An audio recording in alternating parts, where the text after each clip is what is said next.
அட்சய திருதை என்பது சித்திரை மாதத்தில் அமாவாசையை அடுத்த 3ஆம் நாள் வரும் திதிதான் அட்சய திதி.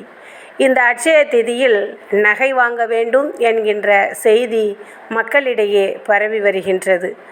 நகை மட்டுமல்ல, அன்றாட இன்றியமையாத பொருட்கள், அரிசி, தானியங்கள், நம் வீட்டிற்கு வேண்டிய எந்த பொருட்கள் வாங்கினாலும் ஒரு வருடத்திற்கு குறைவில்லாமல் அந்த பொருட்கள் நம்மிடம் சேரும் என்பதற்காகத்தான் இந்த அட்சய திருதி கொண்டாடப்படுகின்றது.